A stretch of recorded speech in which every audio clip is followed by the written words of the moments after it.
Assalamualaikum warahmatullahi wabarakatuh. Anak-anak ibu, siswa-siswi kelas 8 MTS Nurul Falah, apa kabar kalian? Mudah-mudahan anak-anak ibu bersama dengan keluarganya di rumah senantiasa dalam keadaan sehat walafiat. Ketemu lagi kali ini, pertemuan kita yang ketiga di pelajaran prakarya. Kali ini ibu akan menjelaskan materi mengenai rekayasa teknologi informasi dan komunikasi. Nah, namun sebelum kita masuk ke materi, Ibu mengingatkan kembali bahwa pada pertemuan yang sebelumnya, Ibu memberikan tugas untuk mengerjakan latihan halaman 11 sampai halaman 12, bagian A dan bagian B, dikerjakan langsung di LKS-nya, langsung jawabannya, kemudian difotokopi. Setelah difotokopi, nanti dikirimkan jawabannya di minggu kedua bulan September. Tanggalnya nanti akan diberitahukan kembali oleh Ibu. Sekali lagi Ibu ingetin ya, tugas prakarya di LKS halaman 11 dan 12, bagian A dan bagian B dijawab, kemudian difotokopi, lalu fotokopiannya dikumpulkan di minggu kedua bulan September. Nanti tanggalnya menyusul. Baik anak-anak ibu, sebelum kita masuk ke materi yang baru di bab 2, mari sama-sama kita berdoa terlebih dahulu. Berdoa, mulai.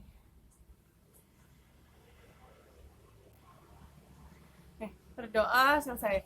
Anak-anak ibu, berikut materi yang kedua berkaitan dengan rekayasa teknologi informasi dan komunikasi atau yang disingkat dengan TIK, teknologi informasi dan komunikasi. Disimak baik-baik materinya ya, selamat menyaksikan. Oke, kita mulai ya. Masuk ke materi yang ketiga atau di bab 2, halaman 14 sampai 15 dan seterusnya tentang rekayasa teknologi informasi dan komunikasi atau yang disingkat jadi TIK. Ya. Apa itu teknologi informasi dan komunikasi? Menurut William and Sawyer, teknologi itu adalah gabungan. TIK itu adalah gabungan antara teknologi komputer dengan teknologi komunikasi. Jadi dua tuh dijadiin satu, teknologi komputer sama komunikasi, sehingga lebih tepat jika diistilahkan menjadi TIK atau teknologi informasi dan komunikasi. Apa aja sih peralatan TIK? Peralatan TIK itu pertama komputer, tahu komputer ya, yang gede ada CPU-nya, itu namanya komputer, atau kalau sekarang namanya laptop, sama aja.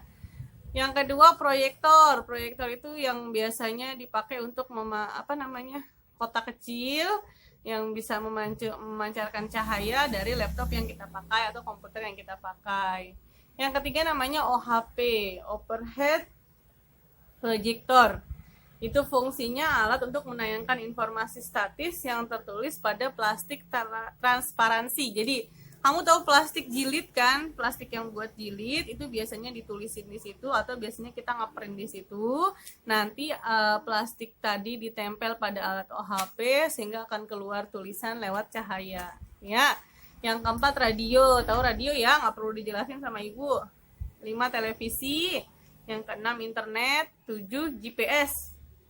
Global Positioning System atau alat informasi untuk menentukan letak, arah atau kecepatan benda yang ada di permukaan bumi. Waktu kelas 7 ibu ngasih tahu GPS untuk mengetahui peta ya, melalui GPS, namanya peta digital. Yang selanjutnya 24 67 yang ke-8 namanya faksimil. Sekarang udah jarang ya dipakai, biasanya faksimil itu mengirim dan menerima dokumen melalui jalur telepon. Kemudian ada satelit, yaitu adanya di ruang angkasa, kemudian ada telepon, ada handphone. Telepon sama handphone beda ya. Handphone itu digenggam, kalau telepon itu dilepas. Dilepas itu artinya gini, telepon itu diletakkan menggunakan kabel, kalau handphone nirkabel atau tanpa kabel. Modem yang berfungsi untuk menyambungkan internet atau perangkat yang berfungsi mengubah sinyal digital menjadi sinyal listrik yang dapat merambat melalui telepon. Biasanya untuk internet ya, buat tethering dan seterusnya. Skema rangkaian radio FM stereo. Nah, di sini kita membuat skema rangkaian pembuatan radio, gitu ya. Di jaringan radio itu kayak apa sih cara kerjanya, kurang lebih seperti itu.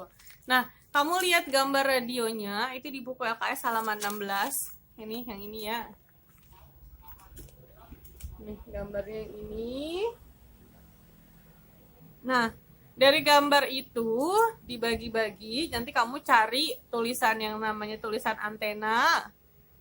Tulisan antena itu fungsinya untuk menangkap gelombang elektromagnetik dari pemancar. Kan suka dengerin radio ya, udah jarang, pasti sekarang dengerin MP3. Nah, kalau kita dengerin radio, pertama itu ada antena. Tujuannya untuk menangkap gelombang elektromagnetik dari pemancar. Kalau waktu belajar IPS, gelombang elektromagnetik ini adanya di lapisan bumi yang ketiga. Ya. Yang kedua ada yang namanya penala atau tuner, memilih sinyal dari stasiun pemancar. Ada ya, penala itu adanya di paling atas. Ya, di buku LKS itu di paling atas, ya. Yang ketiga namanya penguat atau menguatkan sinyal dari stasiun pemancar. Atau namanya RF amplifier gitu ya. Kemudian yang keempat pencampur atau mixer, mencampur sinyal yang diterima penala yang telah dikuatkan oleh RF amplifier. Yang selanjutnya namanya osilator lokal, membangkitkan gelombang listrik kontinu dengan frekuensi tertentu. Penguat IP atau EF-IMP atau EF amplifier ya. Fungsinya buat apa?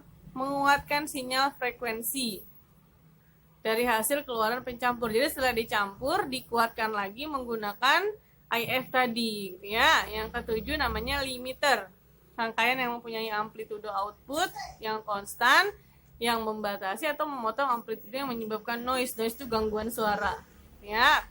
FM detektor, diskriminator, memungut kembali informasi dari frekuensi tinggi pembawanya. Kemudian yang yang ke-9 AFC, Automatic Frequency Control. Tujuannya adalah mengontrol kestabilan.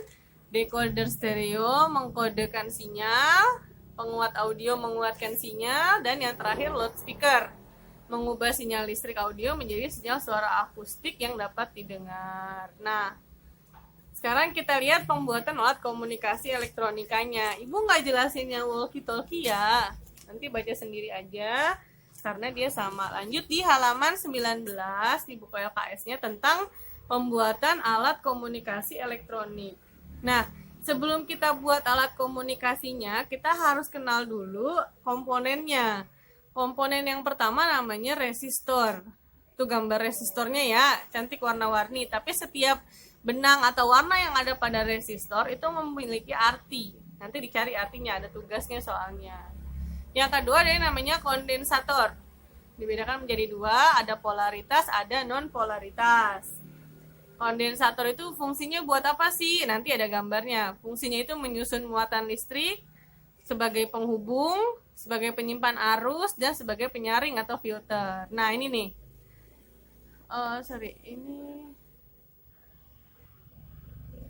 Iya benar. Ini namanya dioda, dinamakan dioda karena memiliki dua elektroda. Itu ada dua gambar ya. Ada dua kutub atau dua ujung, dua kabel tipis, dua besi tipis itu. Yang P namanya anoda atau yang plus namanya anoda, dan yang N atau yang negatif namanya katoda.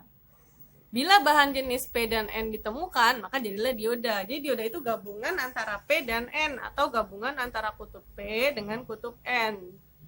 Paham ya? Oke. Itu ada gambarnya.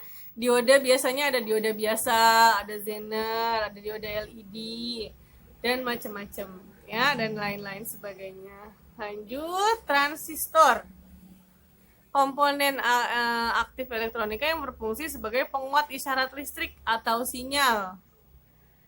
Ada dua, yaitu PNP dan NPN. Nih gambarnya ya, nanti kamu bisa lihat. Itu yang gambarnya putih bulat, namanya NPN, kemudian PNP, kemudian nah itu bentuk transistornya. Yang pertama, fungsi kakinya ada emitor penghasil elektron. Kakinya tuh yang warnanya abu-abu kayak besi.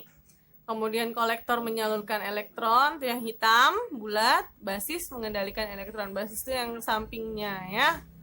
Oke, Ibu rasa cukup jelas ya. Ini adanya di mana? Ini adanya di TV rusak, perangkat TV, radio, handphone juga kayaknya ada deh. Coba aja nanti buka handphone yang sudah tidak dipakai di rumah ya, dilihat sendiri. Yang terakhir namanya integrated circuit atau IC.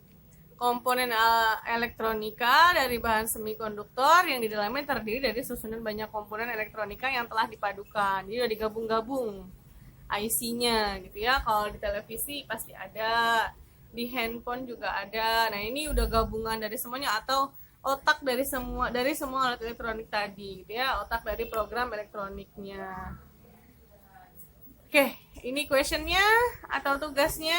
Yang pertama, apakah yang dimaksud dengan OHP tadi, overhead projector? Kamu jelasin tuh ya apa artinya. Nanti jawabannya langsung aja di link Google Form. 1 langsung jawab, 2 langsung jawab, dan seterusnya.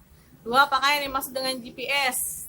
3, jelaskan arti kode warna resistor. Tadi kan ada warnanya tuh. Merah artinya apa, hitam artinya apa, biru artinya apa. Tadi kan warnanya 3 ya, merah, hitam, dan biru. 4, apakah yang dimaksud dengan walkie-talkie? Tadi Ibu sengaja nggak jelasin supaya LKS-nya dibuka, jadi dilihat apa itu walkie-talkie dan buat apa fungsinya. Yang kelima, sebutkan 3 jenis alat komunikasi yang ada di saat ini. Apa aja sih alat komunikasi yang kita pakai pada saat ini gitu ya. Anak-anak Ibu, materinya cukup, mudah-mudahan dapat dipahami. Kalau masih belum jelas, silakan dibuka lagi LKS-nya atau ditonton lagi video ini. Berasa cukup ya. Nah, demikian tadi ya pemaparan materinya, cukup jelas ya. Ibu rasa sudah semuanya paham, bahkan mungkin pernah mendengar atau pernah membongkar perangkat radio di rumah yang sudah tidak terpakai. Nah, nanti di perangkat radio itu kamu bisa lihat nanti, bisa lihat langsung bentuknya, karena kita tidak bisa bertemu secara langsung, jadi Ibu tidak bisa mencontohkan secara langsung. Nah, nanti kamu bisa lihat sendiri yang sesuai dengan gambar yang tadi sudah Ibu jelaskan gitu ya. Oke anak-anak Ibu, tugasnya dikerjakan di link Google Form yang disertakan bersama dengan video pembelajaran ini. Batas pengerjaan sampai jam 12 siang. Tetap semangat, tetap berada di rumah. Jaga kesehatan, jaga kebersihan, hindari kerumunan, tidak usah keluar kalau tidak sangat perlu dan tidak sangat dibutuhkan gitu ya. Kita sama-sama mencegah dan kita sama-sama berdoa, mudah-mudahan kita bisa segera bertemu kembali. Sampai ketemu di channel berikutnya. Terima kasih atas segala perhatian dan tanggung jawab kalian. Ibu mohon maaf apabila ada kesalahan. Wassalamualaikum warahmatullahi wabarakatuh. Dadah.